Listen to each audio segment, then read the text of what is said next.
Hi everyone, welcome back to Manju's maths. Secretariat assistant degree level എക്സാമിന് ഒക്കെ വളരെ പ്രധാനപ്പെട്ട ഒന്നാണ് SCRT പാഠഭാഗങ്ങൾ. സോ നമ്മുടെ ഈ ക്ലാസ്സുകളിലൂടെ SCRT ക്ലാസ്സസ് കംപ്ലീറ്റ് പഠിച്ചു പോകാം. ഇന്നലെ നമ്മൾ സിവിക്സിലെ സിലബസ് പ്രകാരം 10ാം ക്ലാസ്സിലെ 3ാമത്തെ പാഠഭാഗമാണ് പഠിച്ചത്. സോ ഇന്നത്തെ ക്ലാസ്സിൽ സിലബസിനെ ബേസ് ചെയ്തുകൊണ്ട് 9ാം ക്ലാസ്സിലെ 8ാമത്തെ ചാപ്റ്ററാണ് പഠിക്കാൻ പോകുന്നത്. ചാപ്റ്റർ നെയിം എന്ന് പറയുന്നത് തിരഞ്ഞെടുപ്പും ജനാധിപത്യവും എന്നാണ്. അപ്പോൾ നമ്മുടെ ക്ലാസ്സുകൾ ഇതുവരെ സബ്സ്ക്രൈബ് ചെയ്യാത്തവരുണ്ടെങ്കിൽ തീർച്ചയായും സബ്സ്ക്രൈബ് ചെയ്യുക, ലൈക്ക് ചെയ്യുക, ഷെയർ ചെയ്യുക. ആ ബെൽ ബട്ടൺ കൂടി ഒന്ന് എനേബിൾ ചെയ്യണം, എന്നാലാണ് നമ്മുടെ തിരഞ്ഞെടുപ്പും ജനാധിപത്യവും. അപ്പോൾ ഇവിടെ കൊടുത്തിരിക്കുന്നതൊന്ന് നമുക്ക് ജസ്റ്റ് ഒന്ന് വായിക്കാം. ഹിമാചൽ പ്രദേശിലെ കിന്നാറിലെ കൽപ്പ പോളിംഗ് ബൂത്ത് ഒരു VIP വോട്ടറെ കാത്തിരിക്കുകയാണ്. ശ്യാം സരൺ നെഗി എന്ന 97കാരനെ 1951 ഒക്ടോബർ 25 അദ്ദേഹം രേഖപ്പെടുത്തിയ വോട്ടാണ് സ്വതന്ത്ര ഇന്ത്യയിലെ ആദ്യ വോട്ട്. അപ്പോൾ ഇത് ഇമ്പോർട്ടൻ്റ് ആയിട്ടുള്ള ഒരു പോയിൻ്റാണ്. സ്വതന്ത്ര ഇന്ത്യയിലെ ആദ്യത്തെ വോട്ട് രേഖപ്പെടുത്തിയത് ആരാണെന്ന് ചോദിച്ചു കഴിഞ്ഞാൽ അദ്ദേഹമാണ് ശ്യാം സരൺ നെഗി എന്ന 97കാരൻ. 1951 ഒക്ടോബർ 25 അദ്ദേഹം വോട്ട് രേഖപ്പെടുത്തിയത്. ഓക്കെ, സ്വതന്ത്ര ഇന്ത്യയിലെ ആദ്യത്തെ തെരഞ്ഞെടുപ്പ് നടന്നത് 1952 പക്ഷേ സമുദ്രനിരപ്പിൽ നിന്ന് 2759 മീറ്റർ ഉയരത്തിൽ എപ്പോഴും മഞ്ഞ് വീണുകൊണ്ടിരിക്കുന്ന കിന്നാറിൽ 6 മാസം മുൻപ് തിരഞ്ഞെടുപ്പ് നടത്താനായിട്ട് സർക്കാർ തീരുമാനിച്ചു. അപ്പോൾ അതിൻ്റെ ഫലമായിട്ടാണ് 1951 അവിടെ തിരഞ്ഞെടുപ്പ് നടന്നത്. പക്ഷേ സ്വതന്ത്ര ഇന്ത്യയിലെ ആദ്യ തിരഞ്ഞെടുപ്പ് നടന്നത് 1952 ഓർത്തു വയ്ക്കുക. അങ്ങനെയാണ് നെഗി ആദ്യം വോട്ട് രേഖപ്പെടുത്തുന്നതും അത് ചരിത്രത്തിൽ ഇടം പിടിക്കുന്നതും. സ്വാതന്ത്ര്യം കിട്ടിയതിൻ്റെ ആവേശമായിരുന്നു അന്നെല്ലാം ഞങ്ങൾക്ക്. അതിലില്ലാത്ത ആനന്ദവും അഭിമാനവുമായിരുന്നു വോട്ട് ചെയ്തിറങ്ങിയപ്പോൾ, ശ്യാം സരൺ നെഗി പറയുന്നു. അപ്പോൾ ചിലപ്പോൾ നമുക്ക് ക്വസ്റ്റ്യൻ ഇങ്ങനെ ചോദിക്കാം, സ്വാതന്ത്ര്യം കിട്ടിയതിൻ്റെ ആവേശമായിരുന്നു അന്നെല്ലാം ഞങ്ങൾക്ക്, അതിലില്ലാത്ത ആനന്ദവും അഭിമാനവുമായിരുന്നു വോട്ട് ചെയ്തിറങ്ങിയപ്പോൾ. ഇത് ആര് പറഞ്ഞതാണെന്ന് ചോദിച്ചു കഴിഞ്ഞാൽ സ്വതന്ത്ര ഇന്ത്യയിലെ ആദ്യ വോട്ട് ചെയ്ത ശ്യാം സരൺ നെഗിയുടെ വാക്കുകളാണ്. ഇനി നെക്സ്റ്റ് ശ്യാം സരൺ നെഗി പറയുന്നു, അതിനുശേഷം 27 തിരഞ്ഞെടുപ്പുകളിൽ വോട്ട് ചെയ്ത അദ്ദേഹം ഇത്തവണയും സമ്മതിദാനാവകാശം പാഴാക്കില്ലെന്ന ദൃഢനിശ്ചയത്തിലാണ്. 2014 ലോക്സഭാ തെരഞ്ഞെടുപ്പിലെ പ്രചാരണ അംബാസഡറാണ് നെഗി. അതും ഇമ്പോർട്ടൻ്റ് ആണ്. 2014 ലോക്സഭാ തിരഞ്ഞെടുപ്പിലെ പ്രചാരണ അംബാസഡറായിരുന്നു നെഗി. യുവതലമുറയോട് അദ്ദേഹത്തിന് പറയാനുള്ളത് ഇതാണ്: വോട്ട് ചെയ്യാതിരിക്കരുത്, രാജ്യത്തോട് നമുക്ക് നിർവഹിക്കാനുള്ള കർത്തവ്യമാണ്. വോട്ട് ചെയ്യാതിരിക്കരുത്, രാജ്യത്തോട് നമുക്ക് നിർവഹിക്കാനുള്ള കർത്തവ്യമാണിത് എന്ന് പറഞ്ഞത് ആരാണെന്ന് ചോദിച്ചു കഴിഞ്ഞാൽ ശ്യാം സരൺ നെഗി തന്നെയാണ്. ഓക്കെ, ഇനി നെക്സ്റ്റ് എന്ന് പറയുന്നത് ഇന്ത്യയിലെ ആദ്യ വോട്ടറായ ശ്യാം സരൺ നെഗി വോട്ടർമാർക്ക് നൽകുന്ന സന്ദേശമാണ് മുകളിൽ കൊടുത്തിരിക്കുന്ന പത്രവാർത്തയിലുള്ളത്. നമ്മൾ വായിച്ചല്ലോ. തിരഞ്ഞെടുപ്പിൽ വോട്ടവകാശം വിനിയോഗിക്കേണ്ടതിൻ്റെ പ്രാധാന്യത്തെപ്പറ്റി നെഗിയുടെ വാക്കുകളിൽ നിന്ന് വ്യക്തമായല്ലോ. ജനാധിപത്യ രാജ്യങ്ങളിൽ കൃത്യമായ ഇടവേളകളിൽ തിരഞ്ഞെടുപ്പ് നടക്കാറുണ്ട്. നമുക്ക് എല്ലാവർക്കും അറിയുന്ന പോയിൻ്റാണ് അല്ലേ. ജനാധിപത്യ വ്യവസ്ഥയിൽ ജനപ്രതിനിധികളെ തിരഞ്ഞെടുക്കാനുള്ള സംവിധാനമാണ് തെരഞ്ഞെടുപ്പ്. അപ്പോൾ തെരഞ്ഞെടുപ്പ് എന്ന് പറഞ്ഞു കഴിഞ്ഞാൽ എന്താണ്? ജനാധിപത്യ വ്യവസ്ഥയിൽ ജനപ്രതിനിധികളെ തിരഞ്ഞെടുക്കാനുള്ള സംവിധാനമാണ് തെരഞ്ഞെടുപ്പ്. തിരഞ്ഞെടുപ്പുകളില്ലാതെ ജനാധിപത്യ വ്യവസ്ഥ നിലനിൽക്കുകയില്ല. തെരഞ്ഞെടുപ്പുകളില്ലാതെ ജനാധിപത്യ വ്യവസ്ഥ നിലനിൽക്കുകയില്ല. ഇനി അടുത്തത് ജനാധിപത്യത്തിൽ തിരഞ്ഞെടുപ്പിനുള്ള പ്രാധാന്യം പരിശോധിക്കൂ. അപ്പോൾ ജനാധിപത്യത്തിൽ തിരഞ്ഞെടുപ്പിനുള്ള പ്രാധാന്യമാണ് താഴെ തന്നിരിക്കുന്ന പോയിന്റ്സ് ആയിട്ട് തന്നിരിക്കുന്നത്. തിരഞ്ഞെടുപ്പുകൾ ജനാഭിലാഷം പ്രതിഫലിപ്പിക്കുന്നു. ജനങ്ങൾക്ക് ഇഷ്ടപ്പെട്ട ഭരണാധികാരികളെ തിരഞ്ഞെടുക്കാൻ സാധിക്കുന്നു. ജനങ്ങൾക്ക് ജനാധിപത്യ പ്രക്രിയയിൽ പങ്കെടുക്കുന്നതിനും പ്രതികരിക്കുന്നതിനും സാധിക്കുന്നു. ഭരണാധികാരികൾ ജനാഭിലാഷം അറിഞ്ഞ് പ്രവർത്തിക്കുന്നതിന് തിരഞ്ഞെടുപ്പ് കാരണമാകുന്നു. അപ്പോൾ ജനാധിപത്യത്തിൽ തിരഞ്ഞെടുപ്പിനുള്ള പ്രാധാന്യം എന്തൊക്കെയാണ്? തിരഞ്ഞെടുപ്പുകൾ ജനാഭിലാഷം പ്രതിഫലിപ്പിക്കുന്നു. ജനങ്ങൾക്ക് ഇഷ്ടപ്പെട്ട ഭരണാധികാരികളെ തിരഞ്ഞെടുക്കാൻ സാധിക്കുന്നു. ജനങ്ങൾക്ക് ജനാധിപത്യ പ്രക്രിയയിൽ പങ്കെടുക്കുന്നതിനും പ്രതികരിക്കുന്നതിനും സാധിക്കുന്നു. ഭരണാധികാരികൾ ജനാഭിലാഷം അറിഞ്ഞ് പ്രവർത്തിക്കുന്നതിന് തിരഞ്ഞെടുപ്പ് കാരണമാകുന്നു. ജനാധിപത്യത്തിൽ തിരഞ്ഞെടുപ്പുകൾക്കുള്ള പ്രാധാന്യം നമ്മൾ മനസ്സിലാക്കി അല്ലേ. ലോകത്ത് ഭൂരിഭാഗം രാജ്യങ്ങളും സ്വീകരിച്ചിരിക്കുന്നത് ജനാധിപത്യ ഭരണക്രമമാണ്. ലോകത്ത് ഭൂരിഭാഗം രാജ്യങ്ങളും സ്വീകരിച്ചിരിക്കുന്നത് ജനാധിപത്യ ഭരണക്രമമാണ്. എന്നാൽ ഈ രാജ്യങ്ങളിലെല്ലാം സ്വീകരിച്ചിരിക്കുന്ന തെരഞ്ഞെടുപ്പ് രീതികളും സമ്പ്രദായങ്ങളും വ്യത്യസ്തമാണ്. അതായത് ഇവിടെ പറഞ്ഞിരിക്കുന്നത് ലോകത്ത് ഭൂരിഭാഗം രാജ്യങ്ങളും സ്വീകരിച്ചിരിക്കുന്നത് ജനാധിപത്യ ഭരണക്രമമാണ്. പക്ഷേ ഈ രാജ്യങ്ങളിലെല്ലാം സ്വീകരിച്ചിരിക്കുന്ന തിരഞ്ഞെടുപ്പ് രീതികൾ സെയിം ആണോ? അല്ല. അവർക്ക് അവരുടേതായ രീതിയിലുള്ള സമ്പ്രദായങ്ങളാണ് ഉള്ളത്, തിരഞ്ഞെടുപ്പ് സമ്പ്രദായങ്ങളാണ് ഉള്ളത്. ചില രാജ്യങ്ങളിൽ പ്രത്യക്ഷ തിരഞ്ഞെടുപ്പും മറ്റു ചില രാജ്യങ്ങളിൽ പരോക്ഷ തിരഞ്ഞെടുപ്പും സ്വീകരിച്ചിട്ടുണ്ട്. ചില രാജ്യങ്ങളിൽ പ്രത്യക്ഷ തിരഞ്ഞെടുപ്പും മറ്റു ചില രാജ്യങ്ങളിൽ പരോക്ഷ തിരഞ്ഞെടുപ്പുമാണ് സ്വീകരിച്ചിരിക്കുന്നത്. ഇനി നെക്സ്റ്റ് തന്നിരിക്കുന്നത് താഴെ ഒരു ചാർട്ട് തന്നിട്ടുണ്ട്. അതിൽ നമ്മുടെ ജനാധിപത്യ രാജ്യമായ ഇന്ത്യയിലെ പ്രാതിനിധ്യ സ്ഥാപനങ്ങളിലേക്ക് സ്വീകരിച്ചിരിക്കുന്ന തെരഞ്ഞെടുപ്പ് രീതികളെ കുറിച്ചിട്ടാണ് താഴെ തന്നിരിക്കുന്നത്. അപ്പോൾ അത് നോക്കുമ്പോൾ പ്രത്യക്ഷ തിരഞ്ഞെടുപ്പും പരോക്ഷ തിരഞ്ഞെടുപ്പും ഉണ്ട്. അതായത് നമ്മുടെ രാജ്യത്തെ തിരഞ്ഞെടുപ്പ് രീതികൾ എന്ന് പറയുന്നത് 2 തരമാണുള്ളത്: പ്രത്യക്ഷ തിരഞ്ഞെടുപ്പും പരോക്ഷ തിരഞ്ഞെടുപ്പും. പ്രത്യക്ഷ തിരഞ്ഞെടുപ്പ് എന്ന് പറയുന്നത് അത് ഏതൊക്കെ തിരഞ്ഞെടുപ്പുകൾക്കാണ് ഉപയോഗിക്കുന്നതെന്ന് ചോദിച്ചു കഴിഞ്ഞാൽ ലോകസഭ, സംസ്ഥാന നിയമസഭ, പ്രാദേശിക സ്വയംഭരണ സ്ഥാപനങ്ങൾ. പരോക്ഷ തിരഞ്ഞെടുപ്പ് എന്ന് പറയുന്നത് അതെവിടെയാണ് നമ്മൾ അപ്ലൈ ചെയ്യുന്നതെന്ന് വെച്ച് കഴിഞ്ഞാൽ രാഷ്ട്രപതി, ഉപരാഷ്ട്രപതി, രാജ്യസഭ. അപ്പോൾ പ്രത്യക്ഷ തിരഞ്ഞെടുപ്പുണ്ട്, പരോക്ഷ തിരഞ്ഞെടുപ്പുണ്ട്. പ്രത്യക്ഷ തിരഞ്ഞെടുപ്പ് ലോക്സഭ, സംസ്ഥാന നിയമസഭ, പ്രാദേശിക സ്വയംഭരണ സ്ഥാപനങ്ങൾ എന്നിവയിലേക്കാണ് പ്രത്യക്ഷ തിരഞ്ഞെടുപ്പ് നമ്മൾ നടത്തുന്നത്. നെക്സ്റ്റ് പരോക്ഷ തിരഞ്ഞെടുപ്പാണ്. അത് രാഷ്ട്രപതി, ഉപരാഷ്ട്രപതി, രാജ്യസഭ എന്നിവിടങ്ങളിലേക്കാണ് പരോക്ഷ തിരഞ്ഞെടുപ്പ് നമ്മൾ നടത്തുന്നത്. ഇനി ലോകസഭയിലേക്കും സംസ്ഥാന നിയമസഭകളിലേക്കും പഞ്ചായത്ത് നഗരഭരണ സ്ഥാപനങ്ങളിലേക്കുള്ള പ്രതിനിധികളെ എങ്ങനെയാണ് തിരഞ്ഞെടുക്കുന്നതെന്ന് നമുക്ക് നോക്കാം.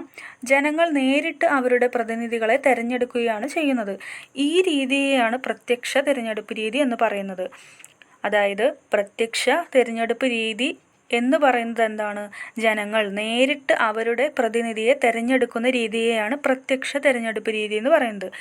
എന്നാൽ രാഷ്ട്രപതി, ഉപരാഷ്ട്രപതി, രാജ്യസഭാംഗങ്ങൾ എന്നിവരുടെ തിരഞ്ഞെടുപ്പുകളിൽ ജനങ്ങൾ നേരിട്ടിട്ട് പങ്കെടുക്കാറുണ്ടോ? ഇല്ല, നമ്മൾ പങ്കെടുക്കാറില്ല. ജനങ്ങൾ തിരഞ്ഞെടുത്ത പ്രതിനിധികളാണ് അവരെ തിരഞ്ഞെടുക്കുന്നത്. അതായത് സാധാരണ ജനങ്ങളല്ല അവരെ തിരഞ്ഞെടുക്കുന്നത്. നമ്മൾ തിരഞ്ഞെടുത്ത് അവിടേക്ക് അയച്ച പ്രതിനിധികളാണ് ഇവരെ തിരഞ്ഞെടുക്കുന്നത്. ഇപ്രകാരം തിരഞ്ഞെടുക്കപ്പെട്ട ജനപ്രതിനിധികൾ വോട്ട് രേഖപ്പെടുത്തി പ്രതിനിധികളെ കണ്ടെത്തുന്ന രീതിയാണ് പരോക്ഷ തിരഞ്ഞെടുപ്പ് രീതി എന്ന് പറയുന്നത്.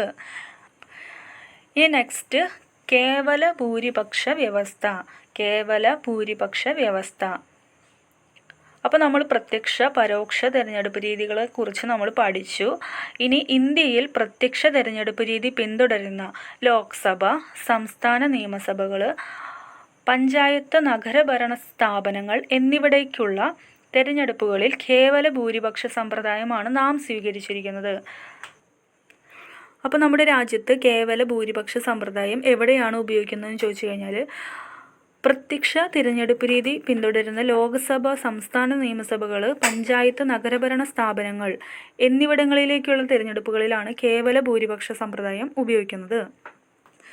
ഈ സമ്പ്രദായം അനുസരിച്ച് തിരഞ്ഞെടുപ്പ് നടത്തുന്നത് താഴെ പറയുന്ന രീതിയിലാണ്. അപ്പോൾ കേവല ഭൂരിപക്ഷ വ്യവസ്ഥ നമ്മൾ പഠിച്ചു. അപ്പോൾ ഈ സമ്പ്രദായം അനുസരിച്ചിട്ട് തിരഞ്ഞെടുപ്പ് നടത്തുന്നത് താഴെ പറയുന്ന രീതിയിലാണ്. രാജ്യത്തെ വിവിധ നിയോജക മണ്ഡലങ്ങളായിട്ട് തിരിക്കുന്നു. അടുത്തത് ഒരു നിയോജക മണ്ഡലത്തിൽ നിന്ന് ഒരു പ്രതിനിധിയെ തിരഞ്ഞെടുക്കുന്നു. എത്ര സ്ഥാനാർത്ഥികൾക്ക് വേണമെങ്കിലും മത്സരിക്കാം. മറ്റു സ്ഥാനാർത്ഥികളെ അപേക്ഷിച്ച് കൂടുതൽ വോട്ട് ലഭിക്കുന്ന ആൾ തിരഞ്ഞെടുക്കപ്പെടുന്നു. അപ്പോൾ എങ്ങനെയാണ് അതിൻ്റെ ഒരു പ്രോസസ്സ് എന്നാണ് നമ്മളോട് പറഞ്ഞിരിക്കുന്നത്. ആദ്യം തന്നെ രാജ്യത്തെ വിവിധ നിയോജക മണ്ഡലങ്ങളായിട്ട് തിരിക്കുന്നു. അത് കഴിഞ്ഞിട്ട് എന്ത് ചെയ്യുന്നു? ഒരു നിയോജക മണ്ഡലത്തിൽ നിന്ന് ഒരു പ്രതിനിധിയെ തിരഞ്ഞെടുക്കുന്നു. അപ്പോൾ ഇതിന് വേണ്ടിയിട്ട് എത്ര സ്ഥാനാർത്ഥികൾക്ക് വേണമെങ്കിലും മത്സരിക്കാവുന്നതാണ്. അതിൽ മറ്റ് സ്ഥാനാർത്ഥികളെ അപേക്ഷിച്ച് കൂടുതൽ വോട്ട് ലഭിക്കുന്ന ആളാണ് തിരഞ്ഞെടുക്കപ്പെടുന്നത്. ലളിതവും വളരെ എളുപ്പത്തിൽ നടപ്പാക്കാൻ കഴിയുന്നതുമായ തിരഞ്ഞെടുപ്പ് രീതിയാണ് കേവല ഭൂരിപക്ഷ വ്യവസ്ഥ. അതുകൊണ്ട് തന്നെ ലോകത്തെ ഭൂരിഭാഗം ജനാധിപത്യ രാജ്യങ്ങളും കേവല ഭൂരിപക്ഷ വ്യവസ്ഥയാണ് സ്വീകരിച്ചിരിക്കുന്നത്. ഇതെല്ലാം വളരെ ഇമ്പോർട്ടൻ്റ് ആയിട്ടുള്ള പോയിന്റ്സ് ആണ്. ലളിതവും എളുപ്പത്തിൽ നടപ്പിലാക്കാൻ കഴിയുന്നതുമായ തിരഞ്ഞെടുപ്പ് രീതിയാണ് കേവല ഭൂരിപക്ഷ വ്യവസ്ഥ. അതുകൊണ്ട് തന്നെ ലോകത്തെ ഭൂരിഭാഗം ജനാധിപത്യ രാജ്യങ്ങളും കേവല ഭൂരിപക്ഷ വ്യവസ്ഥയാണ് സ്വീകരിച്ചിരിക്കുന്നത്. ആനുപാതിക പ്രാതിനിധ്യ വ്യവസ്ഥ. നമ്മളിപ്പോൾ പഠിച്ചത് കേവല ഭൂരിപക്ഷ വ്യവസ്ഥയാണ്. അടുത്തത് ആനുപാതിക പ്രാതിനിധ്യ വ്യവസ്ഥ. ഇന്ത്യയിൽ പരോക്ഷ തിരഞ്ഞെടുപ്പ് രീതി പിന്തുടരുന്ന രാഷ്ട്രപതി, ഉപരാഷ്ട്രപതി, രാജ്യസഭാ തിരഞ്ഞെടുപ്പുകളിൽ ആനുപാതിക പ്രാതിനിധ്യ വ്യവസ്ഥയാണ് സ്വീകരിച്ചിരിക്കുന്നത്. സംസ്ഥാനങ്ങളിൽ നിന്ന് രാജ്യസഭയിലേക്കുള്ള അംഗങ്ങളെ തിരഞ്ഞെടുക്കുന്നത് അതാത് സംസ്ഥാന നിയമസഭകളിലെ MLA-മാരാണ്. സംസ്ഥാന നിയമനിർമ്മാണ സഭയിൽ ഓരോ രാഷ്ട്രീയ പാർട്ടിക്കുമുള്ള അംഗബലത്തിന് ആനുപാതികമായി അവർക്ക് രാജ്യസഭാ പ്രതിനിധികളെ തിരഞ്ഞെടുക്കാൻ സാധിക്കും. അപ്പോൾ ഒന്നുകൂടി റിപ്പീറ്റ് ചെയ്യാം. ആനുപാതിക പ്രാതിനിധ്യ വ്യവസ്ഥയെക്കുറിച്ചാണ് ഇവിടെ പറയുന്നത്. പരോക്ഷ തിരഞ്ഞെടുപ്പ് രീതി പിന്തുടരുന്ന ഏതൊക്കെയാണ്? രാഷ്ട്രപതി, ഉപരാഷ്ട്രപതി, രാജ്യസഭാ തിരഞ്ഞെടുപ്പുകളിൽ അവിടേക്കാണ് ഈ ആനുപാതിക പ്രാതിനിധ്യ വ്യവസ്ഥ നമ്മൾ ഉപയോഗിക്കുന്നത്. സംസ്ഥാനങ്ങളിൽ നിന്ന് രാജ്യസഭയിലേക്കുള്ള അംഗങ്ങളെ തിരഞ്ഞെടുക്കുന്നത് അതാത് സംസ്ഥാന നിയമസഭകളിലെ MLA-മാരാണ്. ഓർത്തു വയ്ക്കുക, സംസ്ഥാന നിയമനിർമ്മാണ സഭയിൽ ഓരോ രാഷ്ട്രീയ പാർട്ടിക്കുമുള്ള അംഗബലത്തിന് ആനുപാതികമായി അവർക്ക് രാജ്യസഭാ പ്രതിനിധികളെ തിരഞ്ഞെടുക്കാൻ സാധിക്കും. ഇനി നെക്സ്റ്റ് എന്ന് പറയുന്നത് നിയോജക മണ്ഡലങ്ങളെ കുറിച്ചിട്ടാണ് പറയുന്നത്. എന്താണ് നിയോജക മണ്ഡലങ്ങൾ, എന്താണ് അതിൻ്റെ പ്രോസസ്സ് എന്നൊക്കെയാണ് പറയുന്നത്. നമ്മുടെ സംസ്ഥാനത്തു നിന്ന് ലോകസഭയിലേക്ക് തിരഞ്ഞെടുക്കപ്പെടുന്ന MP-മാരും നിയമസഭയിലേക്ക് തിരഞ്ഞെടുക്കപ്പെടുന്ന MLA-മാരും ഒരേ മണ്ഡലത്തെയാണ് പ്രതിനിധീകരിക്കുന്നത്. അവർ വ്യത്യസ്ത മണ്ഡലങ്ങളെയാണ് പ്രതിനിധീകരിക്കുന്നത്. അപ്പോൾ നമുക്ക് സ്റ്റേറ്റ്മെൻറ്റ് വൈസ് ഒക്കെ ക്വസ്റ്റ്യൻ ചോദിക്കുമ്പോൾ ഇങ്ങനെയൊക്കെ തരാം. നമ്മുടെ സംസ്ഥാനങ്ങളിൽ നിന്ന് ലോകസഭയിലേക്ക് തിരഞ്ഞെടുക്കപ്പെടുന്ന MP-മാരും നിയമസഭയിലേക്ക് തിരഞ്ഞെടുക്കപ്പെടുന്ന MLA-മാരും വ്യത്യസ്ത മണ്ഡലങ്ങളെയാണ് അവർ പ്രതിനിധീകരിക്കുന്നത്. ജനപ്രതിനിധികളെ തിരഞ്ഞെടുക്കുന്നതിന് ഓരോ സംസ്ഥാനത്തെയും കേന്ദ്രഭരണ പ്രദേശത്തെയും ചെറിയ ഭൂപ്രദേശ മേഖലയായി തിരിച്ചിരിക്കുന്നു. ഈ ഭൂപ്രദേശ മേഖലകളാണ് നിയോജക മണ്ഡലങ്ങൾ എന്നറിയപ്പെടുന്നത്. അപ്പോൾ എന്താണ് നിയോജക മണ്ഡലങ്ങൾ? ജനപ്രതിനിധികളെ തിരഞ്ഞെടുക്കുന്നതിന് ഓരോ സംസ്ഥാനത്തെയും കേന്ദ്രഭരണ പ്രദേശത്തെയും ചെറിയ ഭൂപ്രദേശ മേഖലയായി തിരിച്ചിരിക്കുന്നു. ഈ ഭൂപ്രദേശ മേഖലകളെയാണ് നിയോജക മണ്ഡലങ്ങൾ എന്ന് പറയുന്നത്. എല്ലാ നിയോജക മണ്ഡലത്തിലും ഏകദേശം തുല്യ ജനസംഖ്യയായിരിക്കും ഉണ്ടായിരിക്കുക. ലോക്സഭാ തിരഞ്ഞെടുപ്പിന് വേണ്ടി നമ്മുടെ രാജ്യത്തെ ജനസംഖ്യാ അനുപാതത്തിൽ 543 നിയോജക മണ്ഡലങ്ങളാക്കി തിരിച്ചിരിക്കുന്നു. അപ്പോൾ എത്ര നിയോജക മണ്ഡലങ്ങളാക്കിയിട്ടാണ് നമ്മുടെ രാജ്യത്തെ ഡിവൈഡ് ചെയ്തിരിക്കുന്നത് എന്ന് ചോദിച്ചു കഴിഞ്ഞാൽ 543 ഒരു നിയോജക മണ്ഡലത്തിൽ നിന്ന് ഒരു പ്രതിനിധിയെയാണ് തിരഞ്ഞെടുക്കുന്നത്. ഒരു നിയോജക മണ്ഡലത്തിൽ നിന്ന് ഒരു പ്രതിനിധിയെയാണ് തിരഞ്ഞെടുക്കുന്നത്. അതുപോലെ ഓരോ സംസ്ഥാനത്തും ജനസംഖ്യാനുപാതത്തിൽ നിയമസഭാ മണ്ഡലങ്ങളുമുണ്ട്. കേരള സംസ്ഥാനത്ത് ഇപ്പോൾ 20 ലോകസഭാ മണ്ഡലങ്ങളും 140 നിയമസഭാ മണ്ഡലങ്ങളുമാണുള്ളത്. ഒരു കാര്യം കൂടി നിങ്ങൾ നോട്ട് ചെയ്യേണ്ടതാണ്. കേരള സംസ്ഥാനത്ത് ഇപ്പോൾ എത്ര ലോക്സഭാ മണ്ഡലങ്ങളുണ്ട്? 20 ലോക്സഭാ മണ്ഡലങ്ങളുണ്ട്. അതുപോലെ തന്നെ 140 നിയമസഭാ മണ്ഡലങ്ങളുമാണുള്ളത്.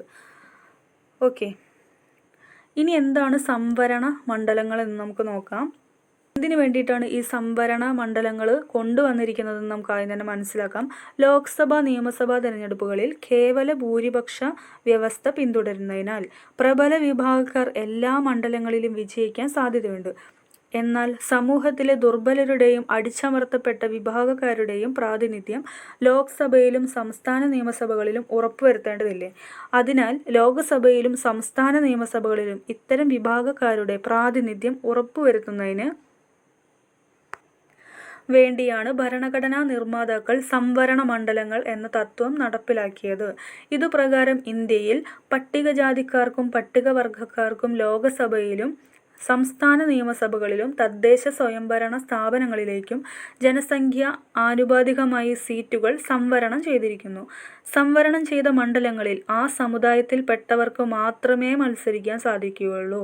സംവരണം ചെയ്ത മണ്ഡലങ്ങളിൽ ആ സമുദായത്തിൽപ്പെട്ടവർക്ക് മാത്രമേ മത്സരിക്കാൻ സാധിക്കുകയുള്ളൂ. അതിലേക്ക് വേറൊരാൾക്കും മത്സരിക്കാനായിട്ട് സാധിക്കില്ല. അതേ സമുദായത്തിൽപ്പെട്ടവർക്ക് മാത്രമേ അതിലോട്ട് മത്സരിക്കാനായിട്ട് അവകാശമുള്ളൂ. എന്നാൽ എല്ലാ വിഭാഗം ജനങ്ങൾക്കും അതിലേക്ക് വോട്ട് ചെയ്യാനുള്ള അവകാശമുണ്ടായിരിക്കും. അതായത് മത്സരിക്കാനായിട്ട് അതേ സമുദായത്തിലെ ആളുകൾക്ക് മാത്രമേ പറ്റൂ. പക്ഷേ വോട്ട് ചെയ്യാനായിട്ട് എല്ലാ സമുദായത്തിലെ ആളുകൾക്കും എല്ലാ ജനവിഭാഗങ്ങൾക്കും അതിലോട്ട് വോട്ട് ചെയ്യാനുള്ള അവകാശം ഉണ്ടായിരിക്കും. ലോക്സഭയിൽ 84 സീറ്റുകൾ പട്ടികജാതിക്കാർക്കും 47 സീറ്റുകൾ പട്ടികവർഗക്കാർക്കും ഇപ്പോൾ സംവരണം ചെയ്തിട്ടുണ്ട്. അതായത് ലോക്സഭയിൽ ഇപ്പോൾ പട്ടികജാതിക്കാർക്ക് വേണ്ടിയിട്ട് 84 സീറ്റുകളും അതുപോലെ തന്നെ പട്ടികവർഗക്കാർക്ക് വേണ്ടിയിട്ട് 47 സീറ്റുകളുമാണ് സംവരണം ചെയ്തിട്ടുള്ളത്. സ്വാതന്ത്ര്യവും നീതിപൂർവവുമായ തിരഞ്ഞെടുപ്പ് സംവിധാനം തിരഞ്ഞെടുപ്പുകളെ സുതാര്യവും നിഷ്പക്ഷവുമാക്കാൻ അനിവാര്യമാണ്. ഈ ലക്ഷ്യം മുൻനിർത്തി ഇന്ത്യൻ ഭരണഘടനയിൽ ഉൾക്കൊള്ളിച്ചിട്ടുള്ള വ്യവസ്ഥകളാണ് സാർവത്രിക പ്രായപൂർത്തി വോട്ടവകാശം, തിരഞ്ഞെടുപ്പിൽ മത്സരിക്കാനുള്ള അവകാശം, സ്വതന്ത്ര തെരഞ്ഞെടുപ്പ് കമ്മീഷൻ മുതലായവ. അപ്പോൾ ഒന്നുകൂടി റിപ്പീറ്റ് ചെയ്യാം. സ്വാതന്ത്ര്യവും നീതിപൂർവവുമായ തെരഞ്ഞെടുപ്പ് സംവിധാനം തിരഞ്ഞെടുപ്പുകളെ സുതാര്യവും നിഷ്പക്ഷവുമാക്കാൻ അനിവാര്യമാണ്. ഈ ലക്ഷ്യം മുൻനിർത്തി ഇന്ത്യൻ ഭരണഘടനയിൽ ഉൾക്കൊള്ളിച്ചിട്ടുള്ള വ്യവസ്ഥകളാണ് സാർവത്രിക പ്രായപൂർത്തി വോട്ടവകാശം, തിരഞ്ഞെടുപ്പിൽ മത്സരിക്കാനുള്ള അവകാശം, സ്വതന്ത്ര തെരഞ്ഞെടുപ്പ് കമ്മീഷൻ മുതലായവ. സാർവത്രിക പ്രായപൂർത്തി വോട്ടവകാശത്തിനെ കുറിച്ചിട്ടാണ് ഇനി പറയാനായിട്ട് പോകുന്നത്. അതിനു വേണ്ടിയിട്ട് 1905 തിരുവിതാംകൂർ ശ്രീമൂലം പ്രജാസഭാ തെരഞ്ഞെടുപ്പുമായി ബന്ധപ്പെട്ട ഒരു അറിയിപ്പാണ് ഇവിടെ കൊടുത്തിരിക്കുന്നത്. അപ്പോൾ ഇതിൽ അന്നത്തെ കാലത്ത് ഈ ശ്രീമൂലം പ്രജാസഭാ തെരഞ്ഞെടുപ്പിൽ വോട്ടവകാശത്തിന് അർഹരായവരുടെ കണ്ടീഷനാണ് ഇവിടെ കൊടുത്തിരിക്കുന്നത്. 2 കണ്ടീഷനാണ് അതിലുണ്ടായിരുന്നത്. ഒന്ന്, വാർഷിക ഭൂനികുതി 50 രൂപയിൽ കുറയാതെ അടയ്ക്കുന്നവർ. 2, വാർഷിക വരുമാനം 2000 രൂപയിൽ കുറയാത്തവർ. അപ്പോൾ 2 കണ്ടീഷനാണ് ഉള്ളത്. ഒന്ന്, വാർഷിക ഭൂനികുതി 50 രൂപയിൽ കുറയാതെ അടയ്ക്കുന്നവർ. 2, വാർഷിക വരുമാനം 2000 രൂപയിൽ കുറയാത്തവർ. അപ്പോൾ ഈ കാര്യങ്ങളൊക്കെ നമ്മൾ കേരള ചരിത്രത്തിൽ പഠിക്കുന്നതാണ്. ഇനി നെക്സ്റ്റ്, എന്താണ് വോട്ടവകാശം എന്നാണ് പറഞ്ഞിരിക്കുന്നത്. വോട്ട് ചെയ്ത് പ്രതിനിധികളെ തിരഞ്ഞെടുക്കുന്നതിനുള്ള അവകാശമാണ് വോട്ടവകാശം. എന്താണ് വോട്ടവകാശം? വോട്ട് ചെയ്ത് പ്രതിനിധികളെ തിരഞ്ഞെടുക്കുന്നതിനുള്ള അവകാശമാണ് വോട്ടവകാശം. പ്രതിനിധികളെ തിരഞ്ഞെടുക്കുന്നവർ സമ്മതിദായകർ എന്ന പേരിലാണ് അറിയപ്പെടുന്നത്. അതായത് പ്രതിനിധികളെ തിരഞ്ഞെടുക്കുന്നവർ സമ്മതിദായകർ എന്ന പേരിൽ അറിയപ്പെടുന്നു. അതായത് എലക്ടേഴ്സ് എന്നാണ് അറിയപ്പെടുന്നത്. ജനാധിപത്യ ഭരണക്രമത്തിൽ പൗരന്റെ പങ്കാളിത്തം ഉറപ്പുവരുത്തുന്നതിനുള്ള ഏറ്റവും നല്ല മാർഗമാണ് വോട്ടവകാശം. ഇന്ന് ഇന്ത്യയിൽ വോട്ടവകാശം സാർവത്രികമാണ്. ജാതി, മത, വർഗ, ഭാഷ, ലിംഗ, പ്രദേശ വ്യത്യാസങ്ങളില്ലാതെ പ്രായപൂർത്തിയായ എല്ലാവർക്കും തെരഞ്ഞെടുപ്പിൽ വോട്ട് ചെയ്യാനുള്ള അവകാശമാണ് സാർവത്രിക പ്രായപൂർത്തി വോട്ടവകാശം.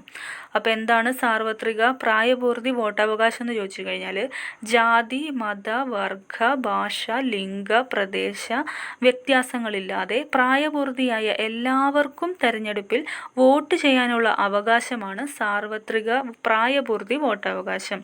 18 വയസ്സായ എല്ലാവർക്കും ഇന്ത്യയിൽ വോട്ടവകാശത്തിന് അർഹതയുണ്ട്. ഇനി എങ്ങനെയാണ് ഒരാളെ സമ്മതിദായക രജിസ്ട്രിയിൽ ഉൾപ്പെടുത്താൻ കഴിയുക?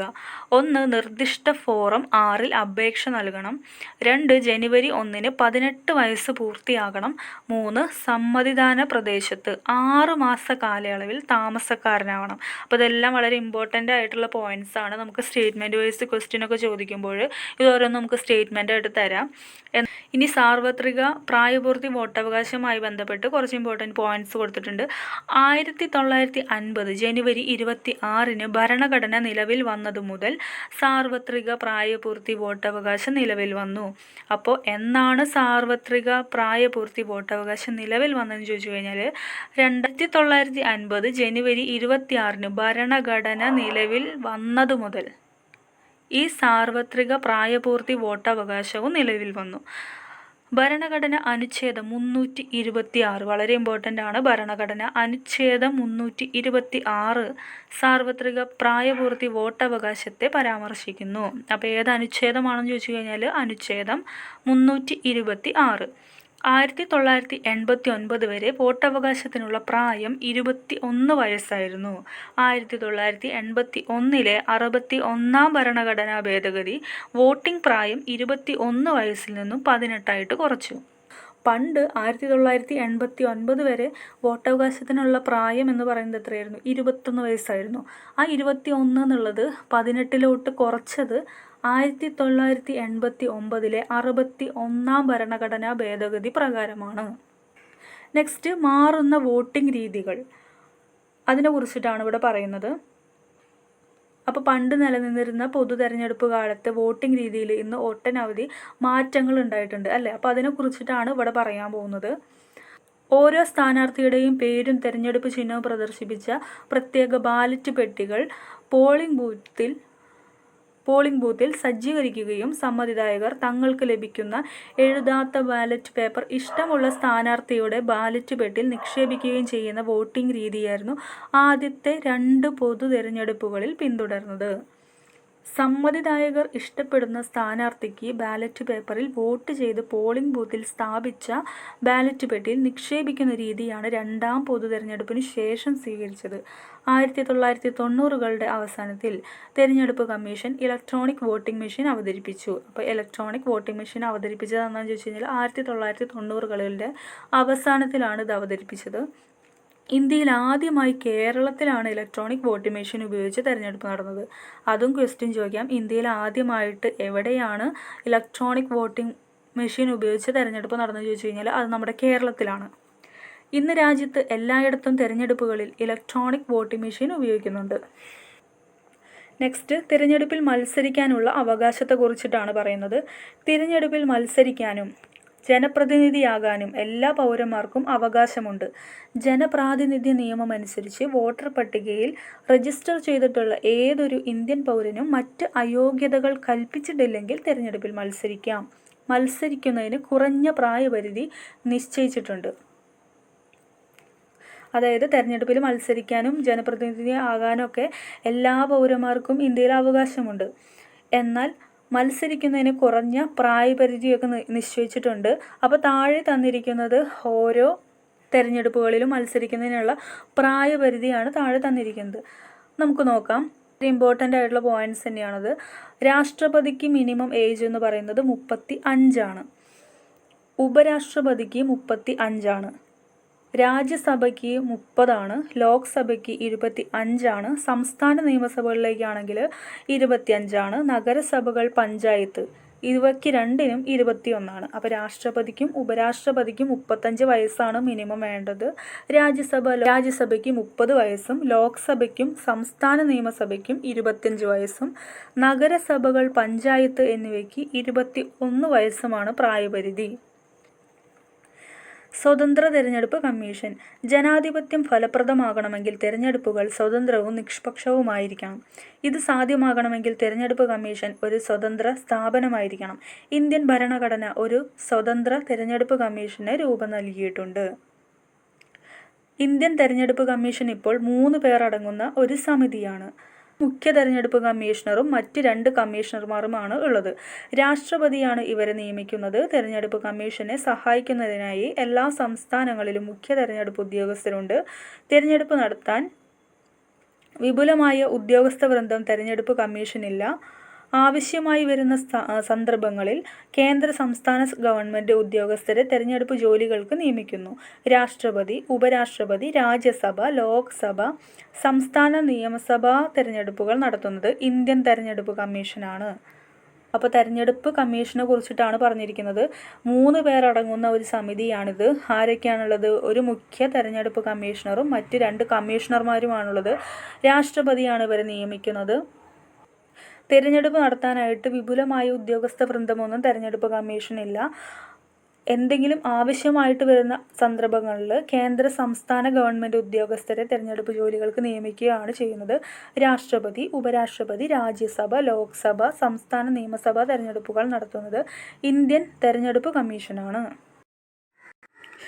ഇനി നെക്സ്റ്റ് എന്ന് പറയുന്നത് തന്നിരിക്കുന്ന കൊളാഷ് ശ്രദ്ധിക്കൂ. നമുക്ക് ജസ്റ്റ് ഒന്നത് വായിച്ചു നോക്കാം. രാജ്യം തിരഞ്ഞെടുപ്പ് ചൂടിലേക്ക്. നാമനിർദ്ദേശം പത്രിക സമർപ്പണം നാളെ മുതൽ. തിരഞ്ഞെടുപ്പ് ഉദ്യോഗാർത്ഥികൾക്കുള്ള 2ാം ഘട്ട പരിശീലനം ആരംഭിച്ചു.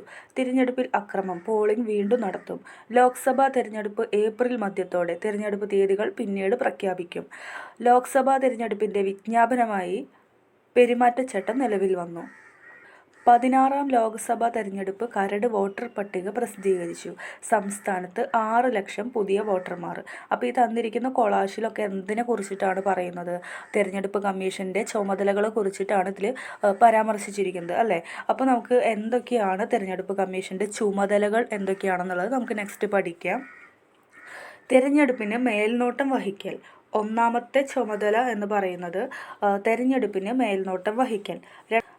2 വോട്ടർ പട്ടിക തയ്യാറാക്കൽ. 3 തെരഞ്ഞെടുപ്പ് പ്രക്രിയയുടെ വിവിധ ഘട്ടങ്ങളുടെ തീയതി പ്രഖ്യാപിക്കൽ. 4 തെരഞ്ഞെടുപ്പ് ചിഹ്നങ്ങൾ അനുവദിക്കൽ. 5 പെരുമാറ്റച്ചട്ടം രൂപീകരിക്കൽ. 6 തെരഞ്ഞെടുപ്പ് ഉദ്യോഗസ്ഥരുടെ നിയമനവും പരിശീലനവും. 7 വോട്ടെണ്ണൽ ഫലപ്രഖ്യാപനം. 8 തെരഞ്ഞെടുപ്പ് കണക്കുകൾ പരിശോധിക്കൽ. അപ്പോൾ തെരഞ്ഞെടുപ്പ് കമ്മീഷൻ്റെ ചുമതലകൾ നമ്മൾ പഠിച്ചു. ഇമ്പോർട്ടൻ്റ് ആയിട്ടുള്ള കാര്യമാണ്, നമ്മൾ പഠിക്കണം. തെരഞ്ഞെടുപ്പിന് മേൽനോട്ടം വഹിക്കൽ, വോട്ടർ പട്ടിക തയ്യാറാക്കൽ, തെരഞ്ഞെടുപ്പ് പ്രക്രിയയുടെ വിവിധ ഘട്ടങ്ങളുടെ തീയതി പ്രഖ്യാപിക്കൽ, തെരഞ്ഞെടുപ്പ് ചിഹ്നങ്ങൾ അനുവദിക്കൽ, പെരുമാറ്റച്ചട്ടം രൂപീകരിക്കൽ, തിരഞ്ഞെടുപ്പ് ഉദ്യോഗസ്ഥരുടെ നിയമനവും പരിശീലനവും, വോട്ടെണ്ണൽ ഫലപ്രഖ്യാപനം, തിരഞ്ഞെടുപ്പ് കണക്കുകൾ പരിശോധിക്കൽ. അപ്പോൾ ഇതൊക്കെയാണ് തെരഞ്ഞെടുപ്പ് കമ്മീഷൻ്റെ ചുമതലകൾ. നമുക്ക് സ്റ്റേറ്റ്മെൻറ്റ് വൈസ് ഒക്കെ ചോദിക്കാം. അപ്പോൾ എല്ലാവരും പഠിച്ചു വയ്ക്കുക. നെക്സ്റ്റ് സംസ്ഥാന തിരഞ്ഞെടുപ്പ് കമ്മീഷനെ കുറിച്ചിട്ടാണ് ഇവിടെ തന്നിരിക്കുന്നത്. പഞ്ചായത്ത് നഗരഭരണ സ്ഥാപനങ്ങളിലേക്കുള്ള തിരഞ്ഞെടുപ്പിന് നേതൃത്വം വഹിക്കുന്നത് സംസ്ഥാന തിരഞ്ഞെടുപ്പ് കമ്മീഷനാണ്. അപ്പോൾ എന്താണ് സംസ്ഥാന തെരഞ്ഞെടുപ്പ് കമ്മീഷനെ കുറിച്ചിട്ടാണ് പറഞ്ഞിരിക്കുന്നത്. പഞ്ചായത്ത് നഗരഭരണ സ്ഥാപനങ്ങളിലേക്കുള്ള തിരഞ്ഞെടുപ്പിന് നേതൃത്വം വഹിക്കുന്നത് സംസ്ഥാന തിരഞ്ഞെടുപ്പ് കമ്മീഷനാണ്.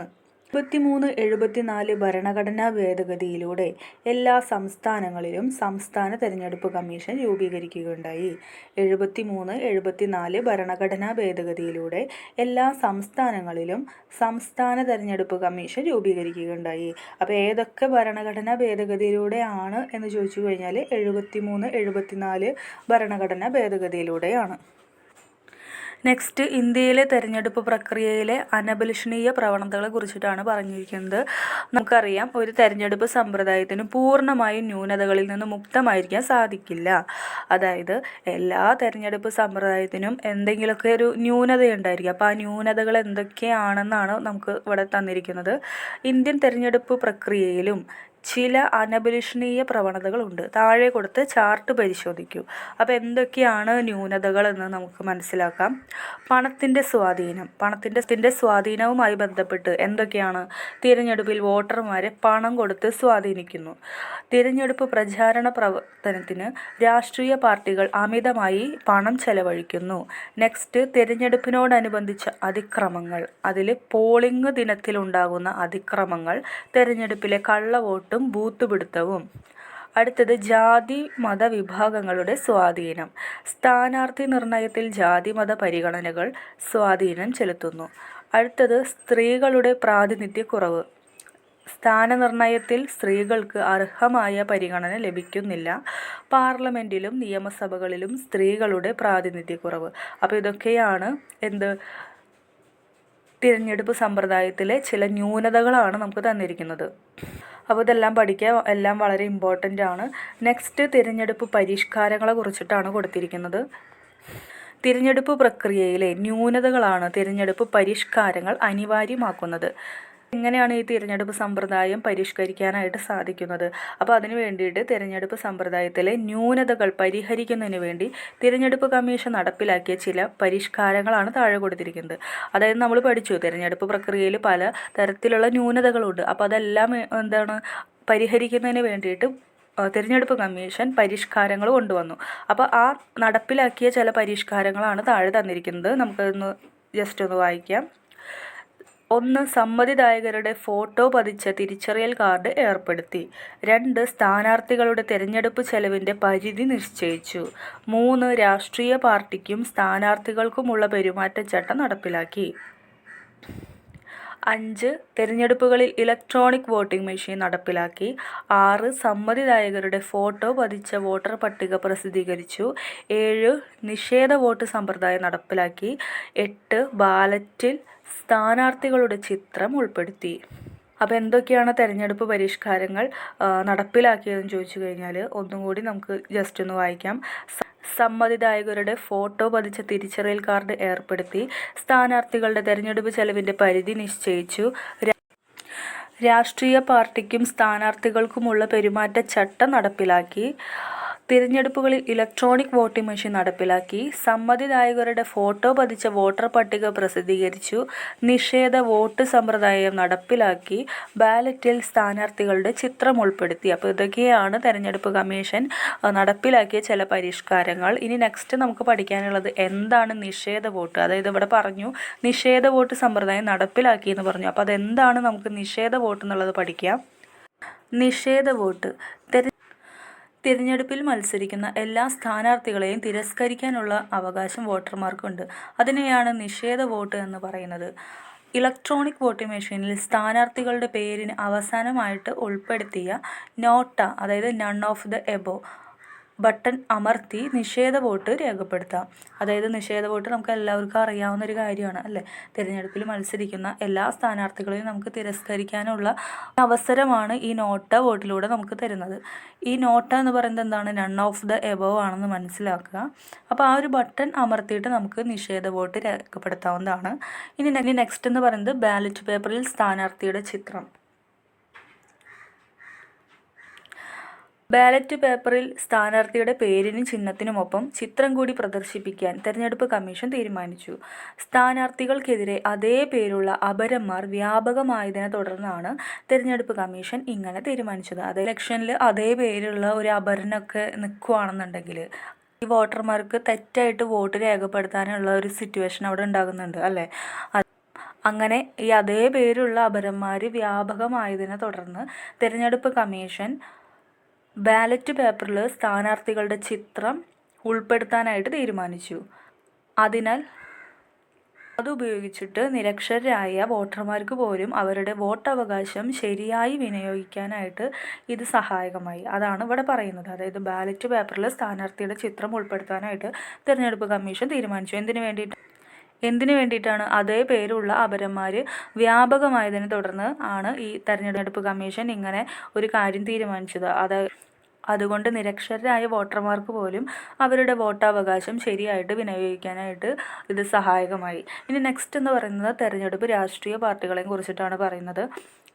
ഇന്ത്യയിൽ നിരവധി രാഷ്ട്രീയ പാർട്ടികൾ പ്രവർത്തിക്കുന്നുണ്ട്. ജനാധിപത്യ പ്രക്രിയയുടെ അവിഭാജ്യ ഘടകമാണ് രാഷ്ട്രീയ പാർട്ടികൾ.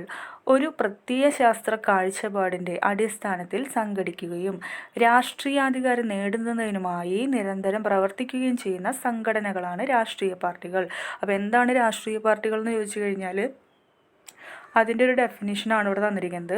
ഒരു പ്രത്യയശാസ്ത്ര കാഴ്ചപ്പാടിൻ്റെ അടിസ്ഥാനത്തിൽ സംഘടിക്കുകയും രാഷ്ട്രീയ അധികാരം നേടുന്നതിനായി നിരന്തരം പ്രവർത്തിക്കുകയും ചെയ്യുന്ന സംഘടനകളാണ് രാഷ്ട്രീയ പാർട്ടികൾ. ഇനി അവരുടെ പ്രധാന ചുമതലകളാണ് താഴെ തന്നിരിക്കുന്നത്. എല്ലാം ഇമ്പോർട്ടൻ്റ് പോയിൻറ്റ്സ് ആണ്. എന്തൊക്കെ ചുമതലകളാണ് ഈ രാഷ്ട്രീയ പാർട്ടികൾക്കുള്ളത് നമുക്ക് നോക്കാം.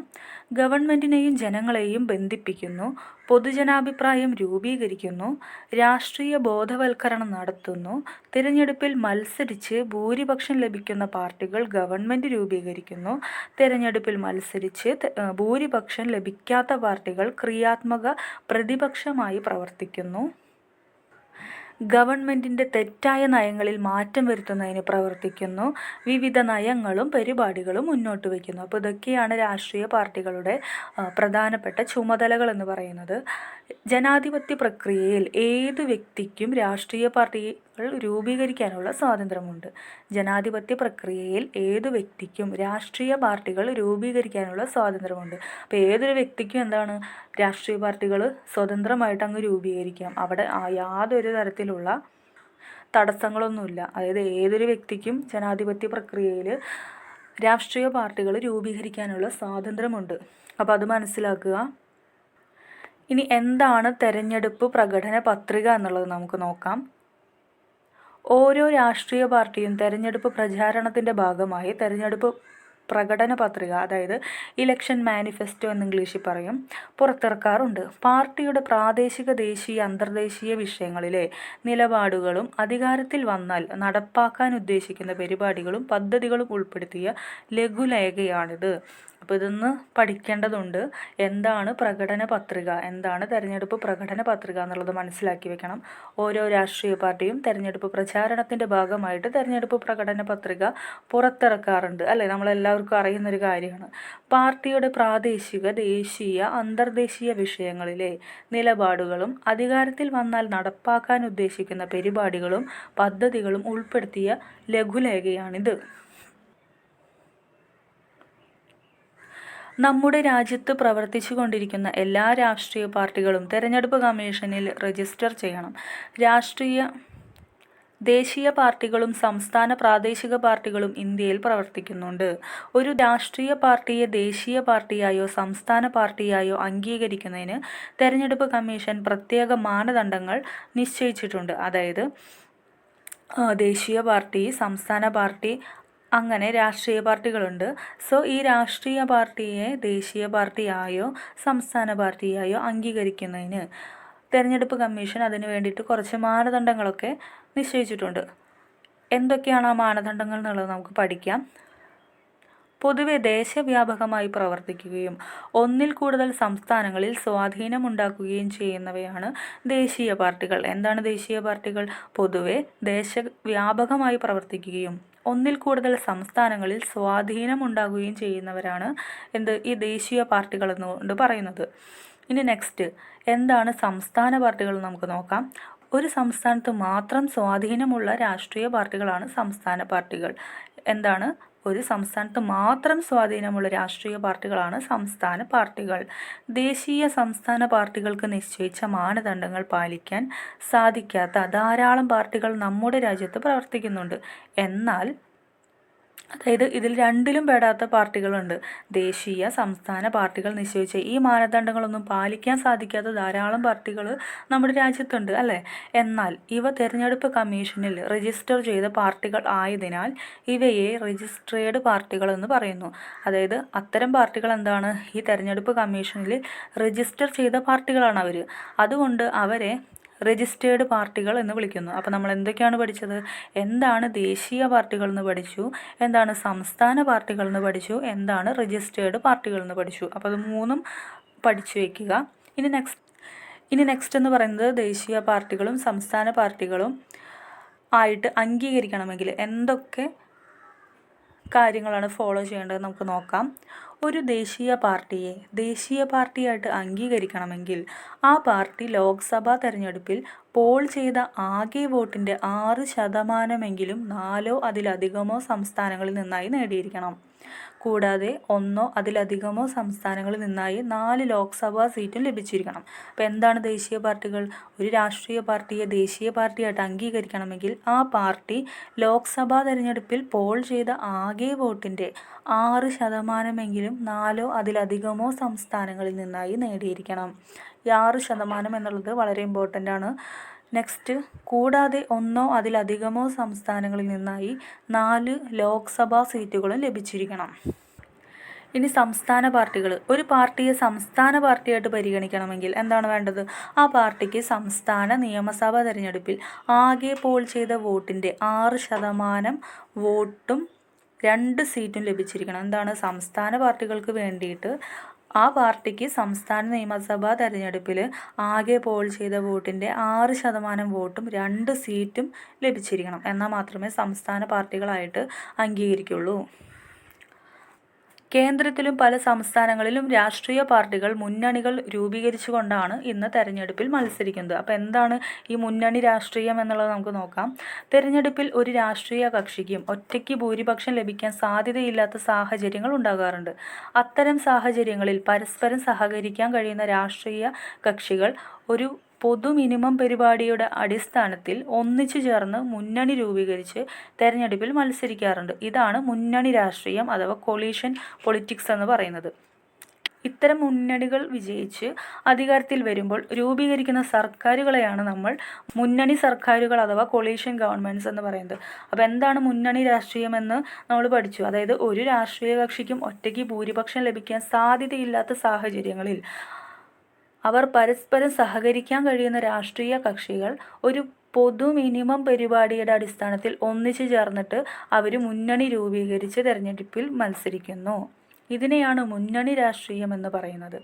ഇത്തരം മുന്നണികൾ വിജയിച്ച് അധികാരത്തിൽ വരുമ്പോൾ രൂപീകരിക്കുന്ന ഗവൺമെൻറ്റുകളെയാണ് നമ്മൾ എന്തെന്ന് പറയുന്നത്? മുന്നണി സർക്കാരുകൾ അഥവാ കൊളീഷൻ ഗവൺമെൻറ്റ്സ് എന്ന് പറയുന്നത്.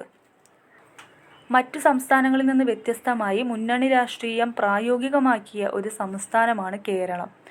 1960കളിലാണ് കേരള സംസ്ഥാനത്ത് ആദ്യമായി മുന്നണി സർക്കാർ അധികാരത്തിൽ വന്നത്. അപ്പോൾ ഇയർ മറ്റ് സംസ്ഥാനങ്ങളിൽ നിന്ന് വ്യത്യസ്തമായി മുന്നണി രാഷ്ട്രീയം പ്രായോഗികമാക്കിയ ഒരു സംസ്ഥാനമാണ് കേരളം. ഏത് ടൈമിലാണ് കേരള സംസ്ഥാനത്ത് ആദ്യമായിട്ട് മുന്നണി സർക്കാർ അധികാരത്തിൽ വന്നതെന്ന് ചോദിച്ചു കഴിഞ്ഞാൽ 1960കളിലാണ് വന്നത്. അതിനുശേഷം കേരളത്തിൽ അധികാരത്തിൽ വന്ന സർക്കാരുകളിൽ ഭൂരിഭാഗവും മുന്നണി സർക്കാരുകളാണ്. ഇന്ന് കേന്ദ്രത്തിലും വിവിധ സംസ്ഥാനങ്ങളിലും മുന്നണി സർക്കാരുകളാണ് നിലനിൽക്കുന്നത്. അപ്പം അത്രയും മനസ്സിലാക്കി വയ്ക്കുക. നെക്സ്റ്റ് എന്ന് പറയുന്നത് തെരഞ്ഞെടുപ്പ് പ്രവചന ശാസ്ത്രം.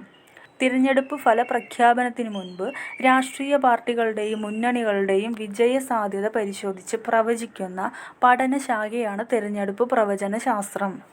അപ്പോൾ എന്താണ് തിരഞ്ഞെടുപ്പ് പ്രവചന ശാസ്ത്രം? തിരഞ്ഞെടുപ്പ് ഫലപ്രഖ്യാപനത്തിന് മുൻപ് രാഷ്ട്രീയ പാർട്ടികളുടെയും മുന്നണികളുടെയും വിജയ സാധ്യത പരിശോധിച്ച് പ്രവചിക്കുന്ന പഠനശാഖയാണ് തിരഞ്ഞെടുപ്പ് പ്രവചന ശാസ്ത്രം എന്ന് പറയുന്നത്.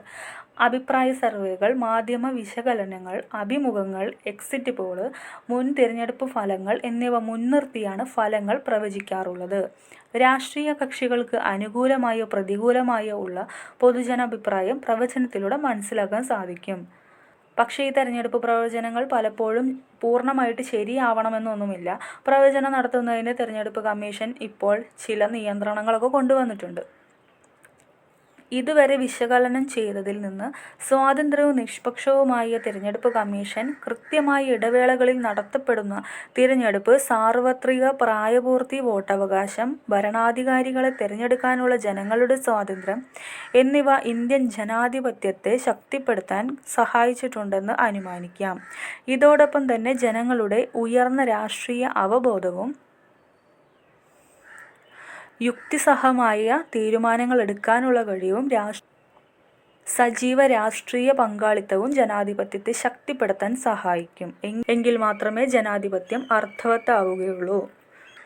അപ്പോൾ നമ്മൾ ഈ ചാപ്റ്ററിൽ പഠിച്ച എല്ലാ കാര്യങ്ങളെയും ഉൾക്കൊള്ളിച്ചുകൊണ്ടുള്ള ഒരു ചെറിയൊരു ഫ്ലോ ചാർട്ടാണ് ഇവിടെ തന്നിരിക്കുന്നത്. ജസ്റ്റ് നിങ്ങളതൊന്ന് നോക്കി മനസ്സിലാക്കി വെക്കുക. തെരഞ്ഞെടുപ്പും ജനാധിപത്യവും എന്ന് പറയുന്ന ആ ഒരു ഭാഗത്തെ എല്ലാ കാര്യങ്ങളും ഉൾക്കൊള്ളിച്ചുകൊണ്ടുള്ള ഒരു ഫ്ലോ ചാർട്ടാണ് ഇവിടെ തന്നിരിക്കുന്നത്. ജസ്റ്റ് നിങ്ങളതൊന്ന് നോക്കി മനസ്സിലാക്കുക. നമ്മളിതെല്ലാം പഠിച്ചതാണ്. ഓക്കെ, അപ്പോൾ തിരഞ്ഞെടുപ്പും ജനാധിപത്യവും എന്ന് പറയുന്ന ഈ ഒരു ചാപ്റ്റർ നമ്മളിവിടെ കംപ്ലീറ്റ് ചെയ്തിരിക്കുകയാണ്. ഇതിൽ ഇമ്പോർട്ടൻറ്റ് പോയിൻറ്റ്സ് എല്ലാം നിങ്ങൾ പഠിച്ചു വെക്കേണ്ടതാണ്. സ്റ്റേറ്റ്മെൻറ്റ് വൈസൊക്കെ ചോദിക്കാൻ വളരെ സാധ്യതയുള്ളൊരു ഏരിയയാണ് ഈ ഒരു ചാപ്റ്റർ എന്ന് പറയുന്നത്. ഓക്കെ, അപ്പോൾ ഇന്നത്തെ ക്ലാസ് ഇവിടെ വൈൻഡപ്പ് ചെയ്യുകയാണ്. നമ്മൾ നെക്സ്റ്റ് ക്ലാസ്സിൽ ബാക്കിയുള്ള ചാപ്റ്റേഴ്സുമായിട്ട് നമുക്ക് വീണ്ടും കാണാം. Okay, thank